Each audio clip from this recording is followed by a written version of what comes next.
Bonjour.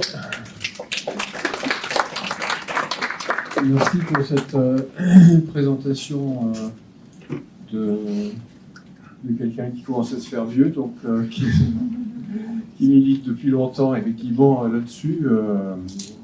La notion de spécisme, c'est vrai qu'on a été un petit peu les premiers à en parler en France en 89 en fait, de façon embryonnaire et puis de façon beaucoup plus informée à partir des cahiers antispécistes de 91. C'est quelque chose qui aujourd'hui est beaucoup plus connu. Je suis vraiment content de voir qu'il y a autant de monde ici ce soir et j'espère que vraiment cette semaine sera un succès. Ça s'annonce quand même très riche. Et je suis d'autant plus content que moi j'ai plus l'habitude dans les temps lointains de conférences où on avait trois personnes dans l'existence et les organisateurs étaient bien plus nombreux. Bon, ça veut dire que vraiment la question du spécisme, la question animale en général a le vent en poupe. En même temps, bon, c'est dû à plein de choses. Et bon, moi, je ne sais pas toujours faire des diagnostics à quoi c'est dû. C'est dû à L214, c'est dû à des personnes comme Émeric Caron qui ont popularisé l'idée. En même temps, et bon, je pense un peu à Émeric Caron particulièrement là, il y a un petit peu beaucoup de flottement sur le sens du terme spécisme, antispécisme. Quand on a fondé les cahiers antispécistes donc en 91, on a dit on n'est pas propriétaire du terme. C'est-à-dire qu'il n'y a personne qui a le droit de dire je décide que le spécisme et l'antispécisme c'est ça. J'ai un peu changé d'idée. Non, je n'ai pas changé d'idée, mais je pense que ça peut être bien de lever les confusions et d'essayer d'aller vers une définition claire. C'est un peu le thème que je veux dire ce soir. J'ai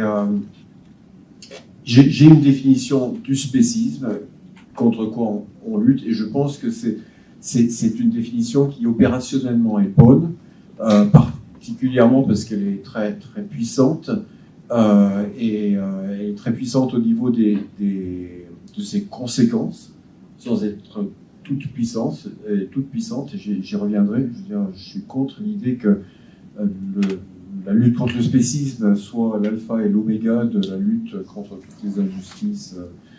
Mais je pense qu'elle a des fortes conséquences et qu'en même temps, elle a cet avantage que, avec cette définition, le spécisme n'est pas défendable et n'est pratiquement jamais défendu. Donc on a la partie gagnée quelque part au niveau logique, au niveau philosophique, et donc voilà. Donc je vais essayer d'exprimer donc cette vision du spécisme et de l'antispécisme. Alors, premièrement, un certain nombre de points sur ce que n'est pas, à mon avis, le spécisme. Alors, le spécisme, c'est défini par analogie avec le racisme et le sexisme, et je pense que le racisme et le sexisme et les autres ismes de discrimination arbitraire sont faussement faciles à comprendre. C'est-à-dire qu'il y a beaucoup de façons différentes en réalité d'interpréter les termes racisme ou sexisme, et qu'il y aurait intérêt à ce qu'il y ait plus de clarté déjà là-dedans. Et quand on essaye d'étendre ça à la définition du spécisme, les points d'ambiguïté ressortent encore beaucoup plus fortement. Bon, une première définition du spécisme qui souvent est mise en avant, je pense à des personnes qui voient le spécisme comme étant, disons, dans un élément d'une sorte de grande vision écologiste. Pour moi, le spécisme, l'antispécisme, c'est pas le respect de tout vivant. C'est-à-dire que c'est pas l'idée que tout le vivant doit être respecté. C'est pas le respect de tout vivant pour la simple et bonne raison que l'antispécisme s'intéresse aux individus et s'intéresse aux individus sentients. C'est-à-dire s'intéresse aux individus qui peuvent ressentir quelque chose et, par exemple, jusqu'à preuve du contraire, les plantes, par exemple, ne ressentent rien. les bactéries, on entend parfois dire oui, les bactéries, c'est des petites bêtes, qu'est-ce que vous faites quand vous prenez des antibiotiques, vous faites des génocides, on a dit ça comme objection à l'antispécisme. Les bactéries, c'est pas des petites bêtes, c'est pas des plantes non plus, d'ailleurs biologiquement, c'est un règne à part, et en tout cas, surtout, ce ne sont pas des êtres sentients qui désirent vivre, qui peuvent souffrir et qui désirent avoir le plaisir dans la vie. Donc l'antispécisme s'occupe pas particulièrement du respect de l'ensemble de la planète, de l'écologie, etc. Ce qui ne veut pas dire qu'on soit contre le respect de la planète, enfin le respect dans le sens de ne pas démolir la planète, mais ce n'est pas ça le but de la planète, c'est un outil et pas un but. Bon, l'antispécisme, c'est pas parler d'égalité des espèces, c'est pas dire l'espèce chat est égale à l'espèce humaine, c'est pas dire que toutes les espèces ont une même dignité, c'est pas dire que la fin d'une espèce est une tragédie. La fin d'une espèce, c'est la fin d'un groupement biologique. Les groupements biologiques, là encore, n'ont pas particulièrement de sentiments, d'intérêt à vivre. La dernière baleine, si les baleines disparaissent, ne sera pas plus sentiente que chacune des 50 milliards peut-être de poulets qui sont dans les élevages à chaque instant dans le monde et qui ne sont pas du tout en voie de disparition. Pourtant, les intérêts des poulets comptent autant que les intérêts des baleines suivant l'antispécisme. Bon, ce n'est pas une affirmation, et là je reprends ce qui est souvent dit par rapport à l'antisexisme et l'antiracisme, qui disent que, par exemple, qu'il n'y a pas de différence de capacité entre les hommes et les femmes, entre les différentes ethnies, etc. L'antispécisme n'affirme pas que, par exemple, que les humains sont aussi capables de voler que les moineaux, ou que les moineaux sont aussi capables de faire de la physique nucléaire que les humains. Ce n'est pas l'affirmation d'une égalité de capacité dans quelques domaines que ce soit, ce n'est pas non plus l'affirmation d'une égalité je ne sais pas, de gentillesse ou de sagesse ou quelque chose comme ça. Ça n'est pas... ce n'est pas non plus l'antispécisme, ce n'est pas l'égalité de tous les individus. C'est-à-dire, on dit souvent on entend souvent, et même moi ça m'est arrivé de le dire, que si on dit que tous les individus sont égaux, quelle que soit leur espèce, ça veut dire qu'ils sont égaux aussi, quel que soit leur sexe. Je pense que c'est un petit peu plus nuancé que ça, et qu'il ne faut pas essayer de faire que l'antispécisme inclut l'antisexisme ou l'antiracisme. Il y a des forts parallèles, et donc j'y reviendrai, mais ça n'est pas une relation simplement d'inclusion. Et enfin, l'antispécisme, certaines personnes, par exemple Peter Singer, dont Romain a parlé tout à l'heure, qui a été un des premiers philosophes, qui a été vraiment le premier philosophe à populariser le terme spécisme et antispécisme, définissent ça en termes d'égalité de prise en compte des intérêts de tous les êtres, c'est-à-dire dire que l'intérêt d'un cochon à vivre, par exemple, ou d'un cochon à ne pas souffrir, doit compter autant que l'intérêt d'un humain à ne pas souffrir. Je suis d'accord avec cette proposition, mais je n'ai pas envie de dire que c'est ça le cœur de l'antispécisme, simplement parce que Peter Singer est un philosophe utilitariste.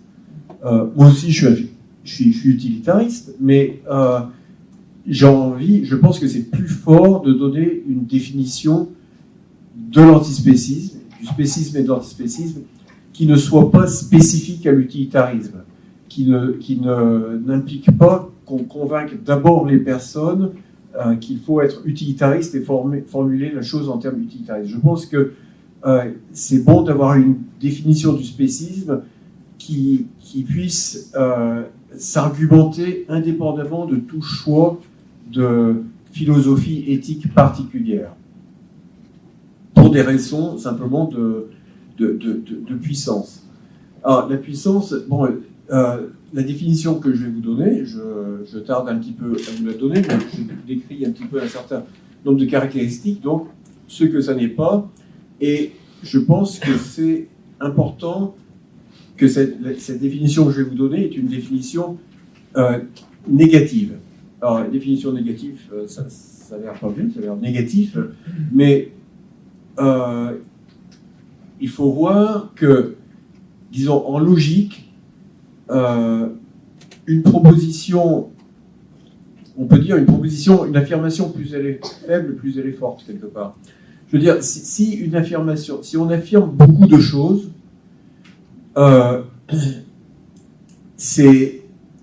il y aura besoin de beaucoup d'argumentation puissante pour soutenir cette affirmation. Si je dis ce cambriolage a été commis par Jacques un mardi soir et il a emporté les bijoux, je suis obligé, c'est une affirmation forte, j'affirme beaucoup de choses. Et je suis obligé pour la prouver, de prouver que Jacques l'a fait, qu'il l'a fait mardi soir et qu'il a emporté les bijoux. Si je dis simplement il y a eu un cambriolage, j'ai besoin de beaucoup moins de preuves pour le montrer. Et je pense qu'on peut formuler le spécisme d'une manière qui soit une formulation minimaliste, qui dise juste une chose, donc qui n'inclut pas ni un système philosophique éthique particulier, qui n'inclut pas d'autres choix, qui n'inclut pas le racisme, le sexisme, etc., mais qui soit un point précis, et que comme ça, on a une affirmation assez dépouillée, et on peut prouver, on peut montrer on est beaucoup plus fort pour montrer que le spécisme n'est pas quelque chose de justifié. D'accord? Donc, pour moi, le spécisme que je vais vous dire, c'est une affirmation négative, c'est même pas une affirmation d'égalité, c'est une affirmation simplement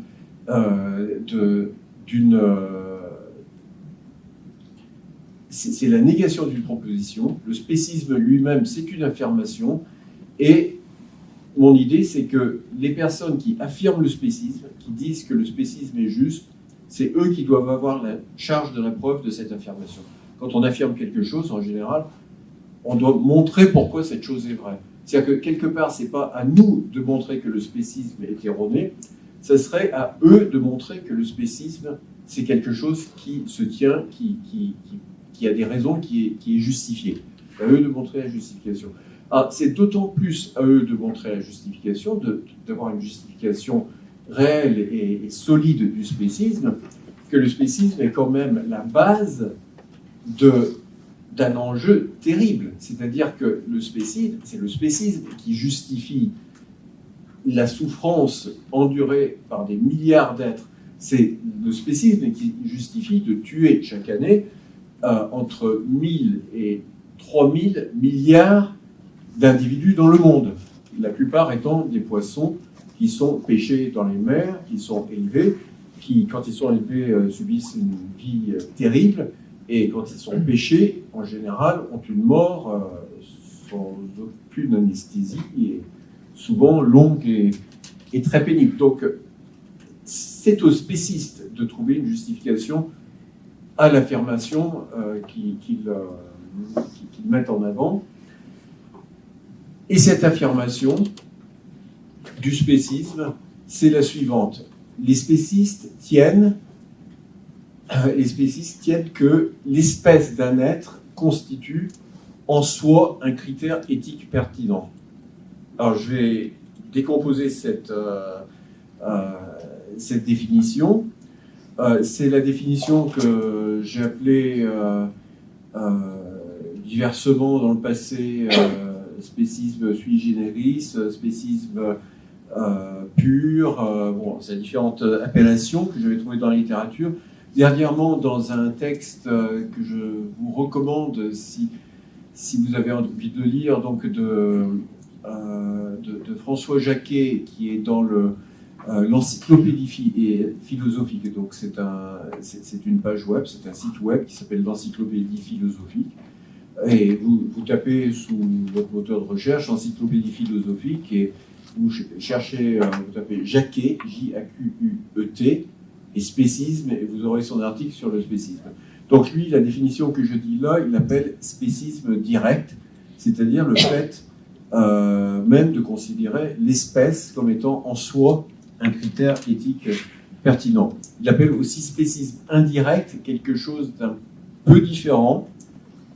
Une autre définition du spécisme qui a un grand intérêt aussi, je pense, parce qu'elle, non pas parce que ça serait une définition concurrente, mais parce qu'en fait les deux jouent ensemble.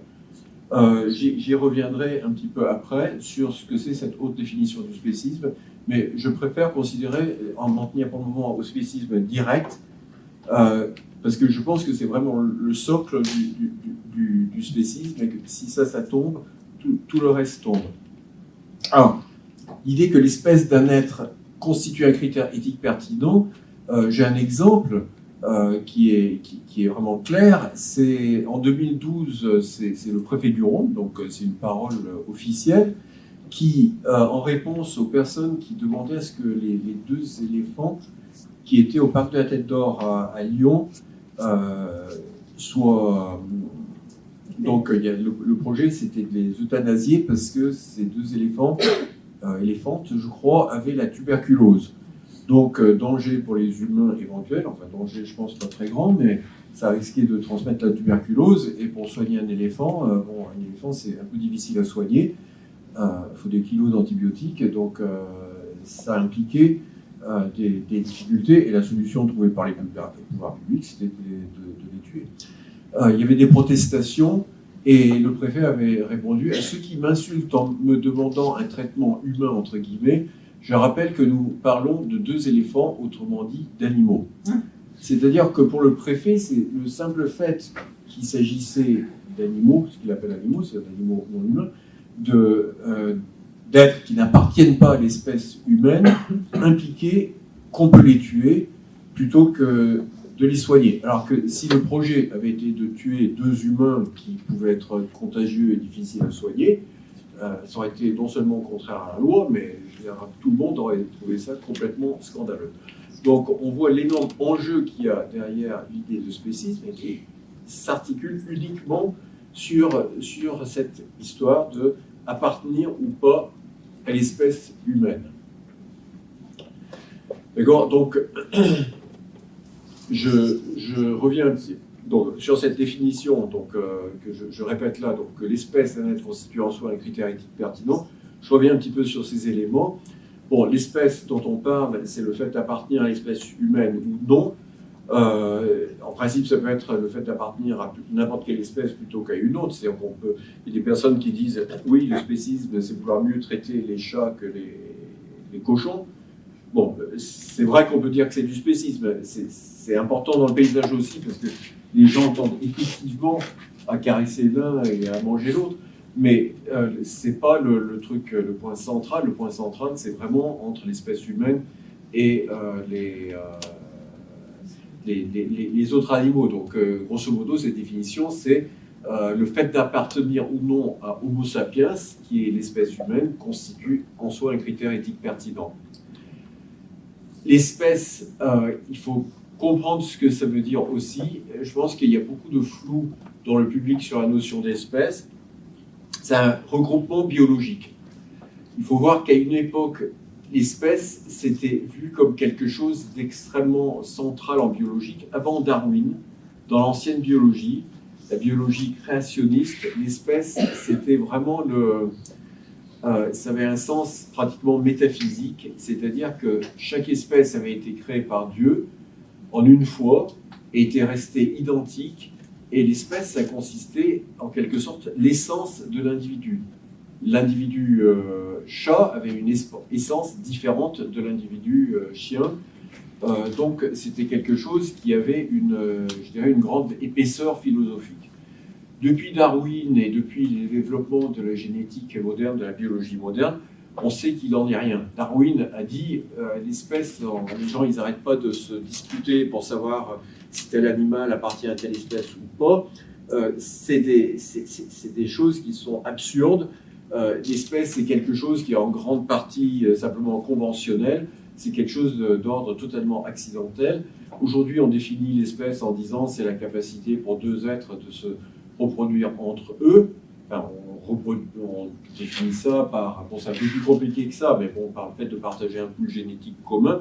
Mais c'est quelque chose qui est extrêmement superficiel. Ça peut dépendre de n'importe quel accident de la physiologie d'un individu, de savoir s'il peut se reproduire ou pas avec un autre. Je veux dire, dans la nature, les espèces se créent ou se défont pour 1000 raisons différentes, et que ça n'a pas une valeur extrêmement fondamentale pour les individus. Ce n'est pas une différence fondamentale entre les individus. En particulier, les individus dans la nature, on entend souvent dire que les individus, ils veulent reproduire leur espèce, ils veulent perpétuer leur espèce. Pas du tout. Les individus, ils veulent se reproduire ou ils veulent plutôt avoir une sexualité et faire les choses qui leur plaisent. Mais c'est pas du tout avec un but on sait ce que c'est l'espèce, on veut la perpétuation de l'espèce. D'accord, donc c'est un concept extrêmement léger, et donc c'est sur la base de ce concept très léger que on fait cette distinction entre les humains et les autres animaux, qui permet de massacrer les uns et pas les autres. Ce n'est pas l'espèce en particulier. Ce n'est pas l'espèce humaine, appartenir à l'espèce humaine, ce n'est pas le fait d'avoir la raison, ça n'est pas lié de façon absolue à certaines caractéristiques. Je veux dire, les humains, par exemple, c'est des animaux relativement peu poilus parmi les mammifères. Mais bon, il y a des chats qui n'ont pas de poils, les chats nus, enfin des variantes de chats nus. Donc il n'y a pas de corrélation absolue entre les caractéristiques physiques particulières et c'est pas corrélé de façon absolue à l'intelligence. Il y a des humains qui ont une intelligence qui est moindre que celle de beaucoup de singes, enfin même des humains adultes, ceux qu'on appelle les handicapés mentaux. Je pense qu'un jour il faudra voir les choses un peu autrement que ça. Ils sont ce qu'ils sont, ils ont une intelligence qui est ce qu'elle est, mais qui de fait n'est pas supérieure à celle de beaucoup d'autres animaux.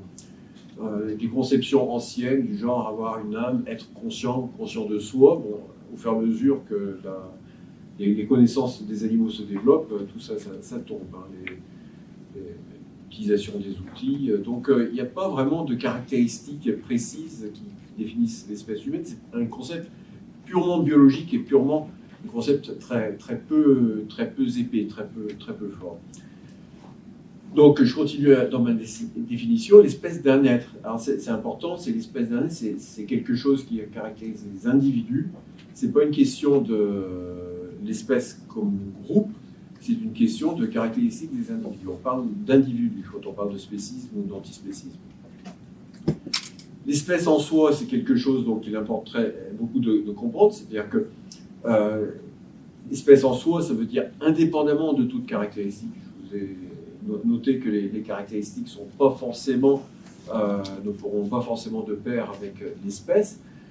Quelqu'un qui dirait, par exemple, tous les individus, tous les mammifères qui n'ont pas beaucoup de poils, leur vie est sacrée, il ne serait pas spéciste. Son critère, ce serait ne pas avoir beaucoup de poils. C'est parce qu'il utiliserait un critère qui est fortement corrélé à l'espèce, au fait d'appartenir à l'espèce humaine, mais il n'utiliserait pas l'espèce humaine en soi. D'accord ? Ça serait, quand on dit l'espèce en soi, ça veut dire vraiment indépendamment de la réalité. Quelqu'un qui dirait, bon, les handicapés mentaux, on peut leur faire des expériences scientifiques dessus et ensuite les tuer, comme on fait aux singes, il ne serait pas spéciste. Ce qui ne veut pas dire que c'est juste ce qu'il fait. C'est juste pour d'autres raisons que le fait que c'est spéciste. D'accord ? Donc, l'espèce en soi, et là, je mentionne, donc je vous ai dit le spécisme indirect. Le spécisme indirect, donc, qui est celui dont parle cet article de François Jacquet, c'est un spécisme qui dirait, par exemple, les individus rationnels doivent être respectés, ou des choses comme ça. C'est quelque chose qu'on entend souvent aussi, mais ce n'est pas la même chose que le spécisme direct dont je vous parle. D'accord ? La question du critère éthique, enfin, critère éthique, c'est quelque chose qui est assez difficile à définir parce que, a priori, ça dépend du système éthique auquel on adhère. Vous savez qu'il y a beaucoup de systèmes éthiques différents. Il y en a deux qui sont un peu dominants dans l'esprit des gens. Il y a l'utilitarisme et la théorie des droits. Alors, par exemple, quand on parle de critères éthiques en utilitarisme, on dira est-ce que le fait d'appartenir à une espèce différente fait que la souffrance ne compte pas. La souffrance d'un rat qui appartient à l'espèce rat ne compte pas parce que c'est l'espèce rat. Donc un spéciste utilitariste pourrait dire ça. Quelqu'un qui utilise la théorie des droits, il pourrait dire le fait d'être un rat, ça veut dire que le rat il a moins de droits ou il n'a pas de droits du tout par rapport à un humain qui a des droits. Il y a d'autres versions de l'éthique qui parlent de théorie de la vertu ou des choses comme ça. Chaque fois, on a un critère éthique. Mais dans tous les cas, même si ce n'est pas la formulation de base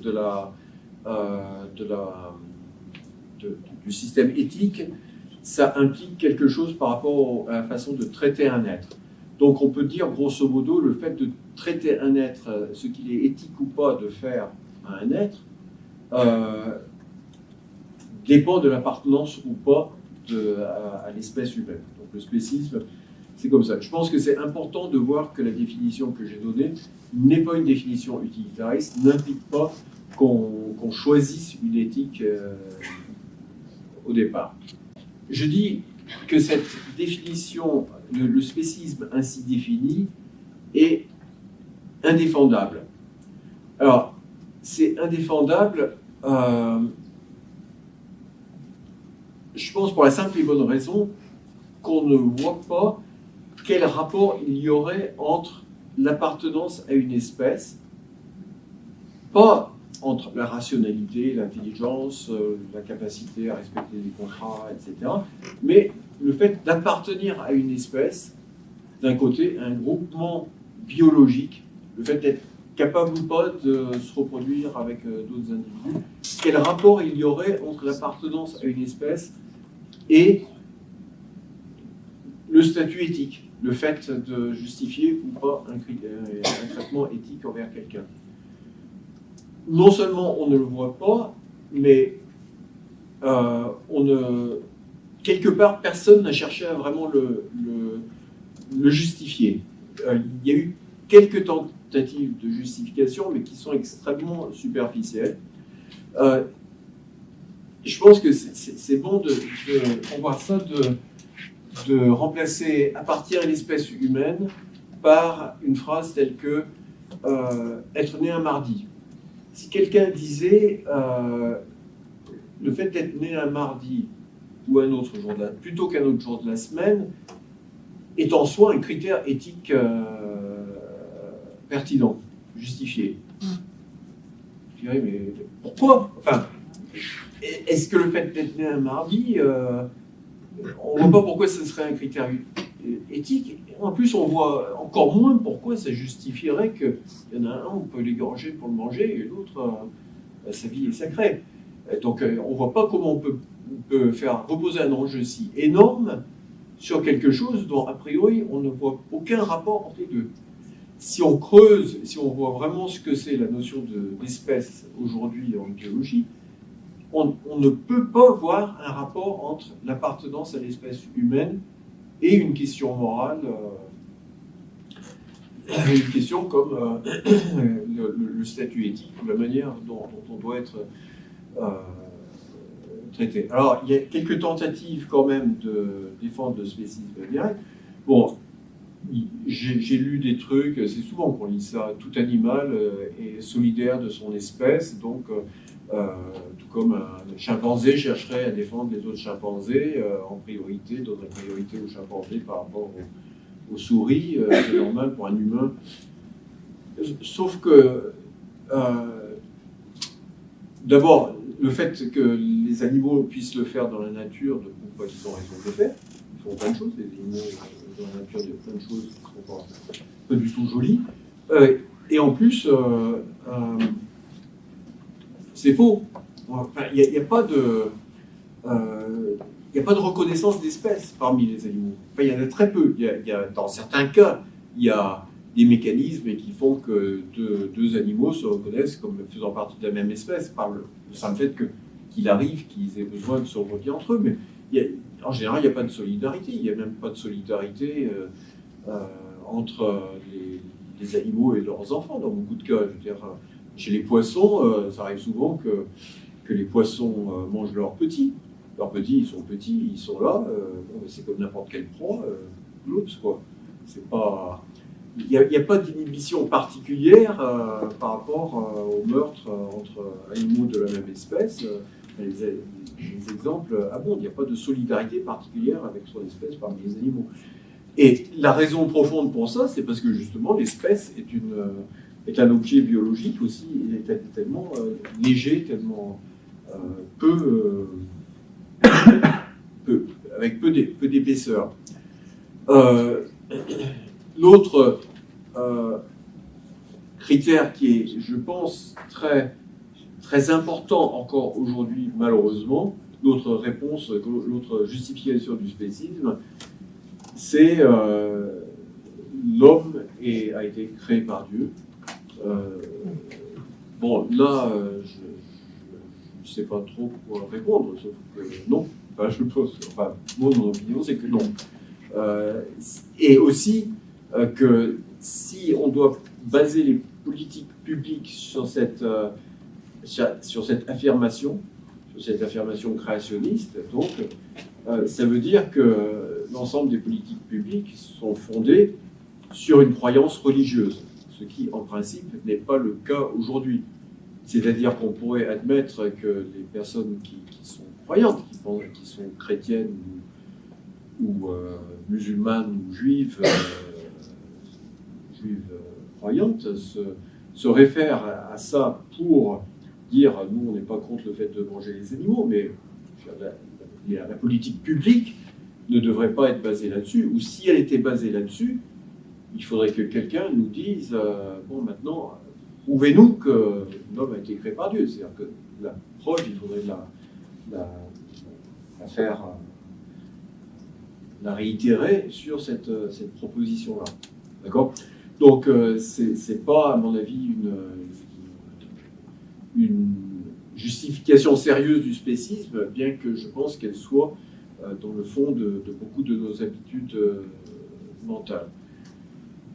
Une autre définition du spécisme, enfin une autre justification du spécisme que j'ai vue hier soir, qui est vraiment très, très, très courante, c'est de dire, quand même, c'est des humains, c'est pas des animaux. Les animaux, c'est des animaux, les humains, c'est des humains.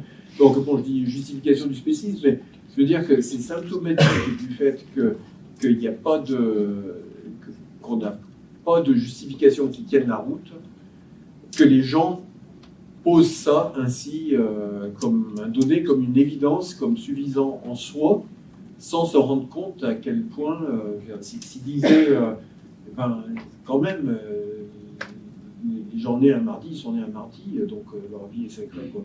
Ils n'oseraient pas dire ça. Pourtant, ils disent c'est un humain. Je pense que c'est simplement un réflexe mental qu'on a, mais qui tient. Parce que les gens, ils ont refusé d'y réfléchir. Donc, dans la réalité, personne ne défend vraiment le spécisme direct, tel que je l'ai défini là. Je pense que le réel mécanisme de défense du spécisme, c'est un va-et-vient entre le spécisme direct et ce que j'ai appelé, ce que François Jacquet donc appelle le spécisme indirect, c'est-à-dire la justification sur la base des caractéristiques de la rationalité, etc. Et ce qui se passe en réalité, c'est souvent le dialogue, c'est du genre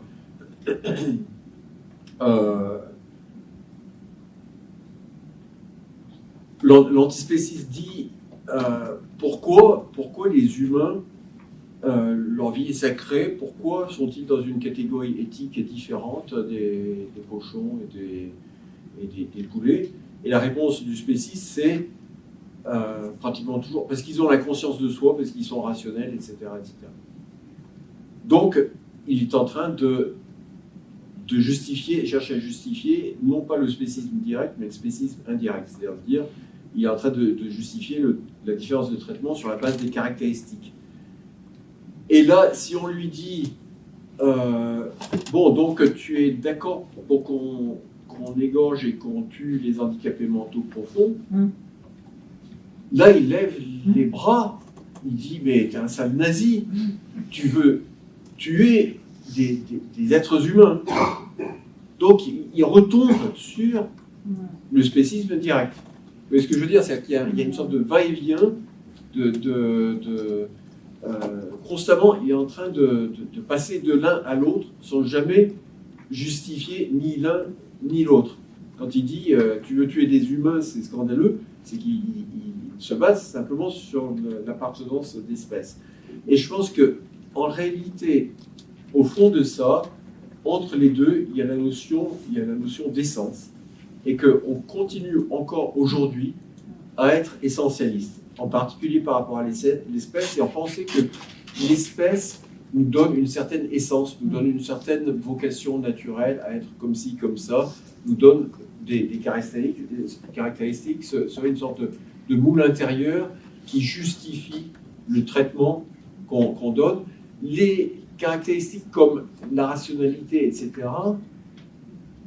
ne fonctionnent pas vraiment comme justification du traitement différent, mais fonctionnent comme signe de possession de cette essence. Et cette essence, en même temps, l'espèce elle-même sert comme une sorte de justification scientifique bidon de cette essence. Bidon, mais qui, historiquement, a été très, très, très puissante. Donc, bon, ma conclusion, c'est on torture à peu près 1000 milliards à 3000 milliards d'êtres par an, on torture et on tue, sans être capable de dire pourquoi ce serait justifié. Alors, donc, cette définition du spécisme que j'ai donnée, c'est une définition négative, c'est-à-dire que ça nous dit que, enfin, quand on montre on conclut que le spécisme n'est pas justifié, on dit l'espèce n'est pas un critère éthique justifié. Le résultat, c'est que on n'a pas ce critère éthique. Ce critère éthique ne marche pas. Ça laisse un vide. C'est-à-dire qu'on se dit, mais quel est le critère éthique justifié? Alors, ce n'est pas l'antispécisme en soi qui peut donner le critère éthique juste. L'antispécisme peut servir de modèle à d'autres raisonnements. C'est-à-dire, on peut se dire aussi, mais pourquoi l'appartenance à un sexe plutôt qu'à un autre serait un critère éthique? Tout le raisonnement que j'ai fait permet de dire, mais c'est bidon, l'appartenance à un sexe, à un genre, ou on peut l'appeler, ne peut pas être la même chose. Pourquoi l'appartenance à une race ou une ethnie, etc. Donc, l'antispécisme n'inclut pas l'antiracisme et l'antisexisme, mais je pense qu'il contient un modèle de raisonnement qui s'applique aussi à l'antiracisme, à l'antispécisme et à bien d'autres questions. Donc l'antispécisme est négatif par rapport à ça. On peut se demander quel est le critère juste. Il y a des gens qui, après, vont dire « Ah, c'est l'intelligence. Einstein, il vaut plus. Sa souffrance est plus importante que la souffrance de quelqu'un qui est Homer Simpson, par exemple, quelque chose comme ça. » Donc, mais ça appartiendrait à la personne qui veut affirmer ça de justifier pourquoi l'intelligence serait un critère éthique. D'accord? Donc, il y a tout un travail éthique après de savoir quel est le critère éthique justifié. Moi, je pense, en tant qu'utilitariste, que le seul critère éthique, c'est de savoir si on peut souffrir ou pas, que la souffrance, c'est une mauvaise chose quel que soit l'être concerné, que le plaisir, c'est une bonne chose quel que soit l'être concerné. D'autres personnes peuvent dire non, ce qu'il faut, c'est avoir la conscience de soi, ou des choses comme ça. mais ça demande des argumentations séparées. Alors, bon, je termine, j'essaye de terminer rapidement, j'ai 5 minutes pour noter que je pense, et je ne vais pas pouvoir le développer beaucoup plus, que l'antispécisme, enfin le fait de montrer que le spécisme n'est pas justifié, a beau être quelque chose qui nous laisse un vide, mais bon, c'est un peu ma marotte à moi. Je pense que l'éthique a beaucoup d'analogies avec les sciences, je dirais, physiques. Bon, aujourd'hui, on tend à dire que non, que l'éthique, c'est quelque chose qui n'a rien à voir avec la physique. Il y a le prescriptif et le descriptif qui sont deux choses totalement séparées. Moi, je pense que c'est une vision qui devrait être beaucoup remise en question. En tout cas, je pense que la révolution antispéciste a beaucoup d'analogies avec la révolution copernicienne, que moi je préfère appeler quelque part révolution galiléenne, quand on s'est rendu compte que la Terre n'est pas au centre de l'univers. On se rend compte que l'être humain n'est pas au centre de l'univers éthique. Nous ne sommes pas les seuls êtres qui importons d'un point de vue éthique. Et quand je parle de révolution galiléenne, c'est en particulier parce qu'en physique, il y a un principe que beaucoup de gens pensent remonter à Einstein, mais en fait ça remonte beaucoup plus loin, ça remonte à Galilée, qui est le principe de relativité du mouvement, qui est le fait que le fait d'être immobile ou en mouvement n'a pas de conséquences, n'a pas d'importance par rapport aux formulations des lois de la physique. La réfutation du spécisme, c'est une proposition qui dit l'éthique est invariante par rapport à l'espèce. De même que Galilée dit la physique est invariante par rapport au mouvement, Peter Singer a dit l'éthique est invariante par rapport à l'espèce. Et cette proposition négative, en physique, on sait très bien que les propositions négatives sont des propositions extrêmement puissantes sont des contraintes très fortes sur les théories physiques. Et la proposition négative de réfutation du spécisme, c'est une contrainte très forte par rapport à l'éthique. Et je pense que ça, en particulier, ça nous oblige à réviser notre vision traditionnelle selon laquelle le monde était séparé en nature et culture. D'un côté, le monde des choses, et de l'autre côté, le monde des humains. Nous faisons pleinement partie de la nature. Quelque part, nous sommes des choses aussi, nous sommes des choses sentientes. La nature est remplie de choses sentientes. Donc on a à réfléchir sur les règles qui doivent s'appliquer à l'ensemble de la nature, pas seulement à l'espèce humaine.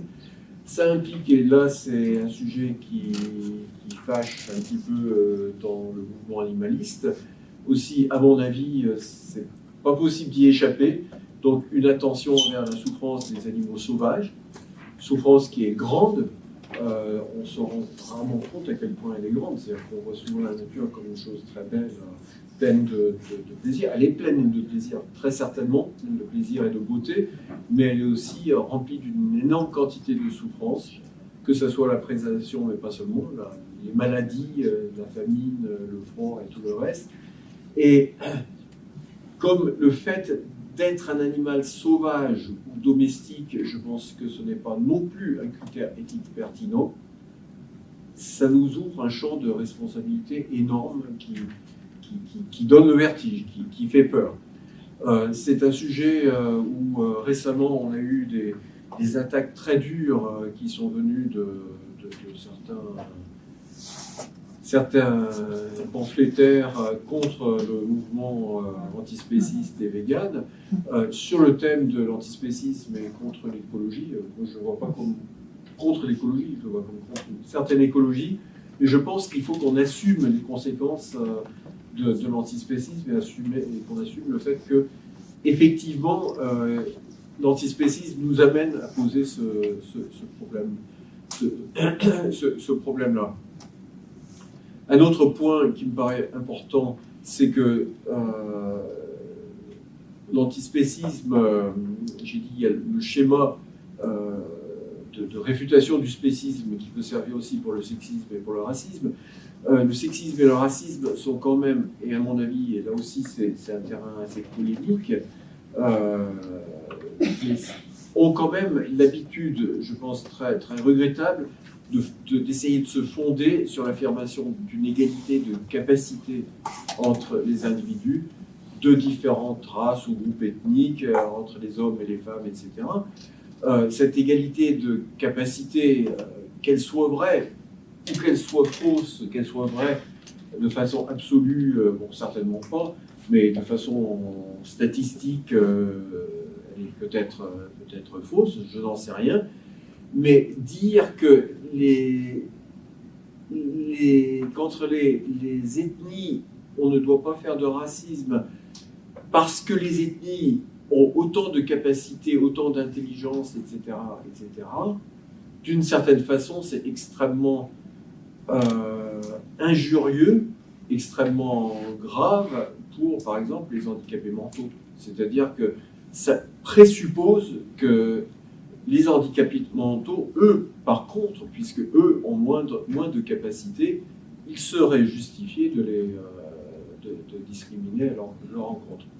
Donc, je pense qu'il y a le spécisme amène quelque part une critique à la manière dont ont été menées les luttes intra-humaines sur un fond souvent extrêmement spéciste, c'est-à-dire d'insister sur l'égale humanité des différents groupes, alors que c'est peut-être pas exactement ce qu'il faudrait faire. Et enfin, un point qui me tient beaucoup à cœur par rapport à l'antispécisme, c'est ce qu'on peut appeler le spécisme inversé, qui est un peu... quelque part, c'est un spécisme inversé, mais c'est aussi un spécisme qui est le fait des humains eux-mêmes. C'est-à-dire qu'il y a beaucoup, dans le milieu animaliste, d'hostilité envers les humains. Je pense qu'on devrait voir les humains avec un œil qui est beaucoup plus proche de l'œil avec lequel on voit les autres animaux. Les humains font des choses souvent dégueulasses, on a envie de les haïr, de les traiter de monstres.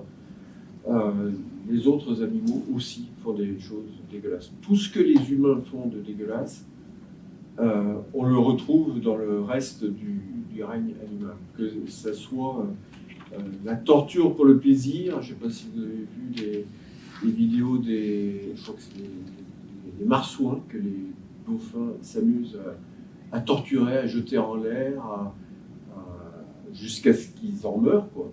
Ils meurent de ces mauvais traitements. Le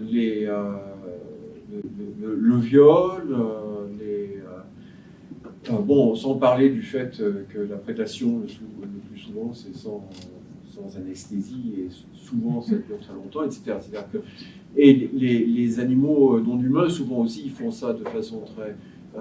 on dit souvent ils ne tuent que par nécessité. Bon, la réalité, c'est que souvent dans la nature, ils vont tuer beaucoup plus que ce dont ils ont besoin. Enfin, ils ont aussi envie de chasser, c'est un plaisir pour eux. Et donc, il y a beaucoup de choses. Donc, qu'on arrête aussi de nous haïr entre nous, humains. Je pense qu'au contraire, quelque part, les humains sont les premiers à commencer timidement à choisir volontairement et par égard pour le bien de leur proie, à cesser d'être des prédateurs. Je pense que c'est une innovation inouïe dans l'histoire naturelle du monde, c'est-à-dire que depuis 500 millions d'années qu'il existe des êtres sentients à peu près, jamais, je ne dis pas qu'il n'y a pas des individus, je pense vous avez peut-être vu des vidéos de lions qui avaient adopté du gazelle, je ne sais pas, enfin bon, ça existe, je pense que la compassion, elle existe, y compris entre les espèces dans le monde animal, mais il n'y a pas les capacités jusqu'à aujourd'hui à s'organiser de manière collective, à abolir leur prédation pour plein de raisons différentes. Les humains, aujourd'hui, de façon encore très timide, commencent à l'envisager, Et donc, je pense que faut arrêter avec les discours anti-humains qui polluent le débat.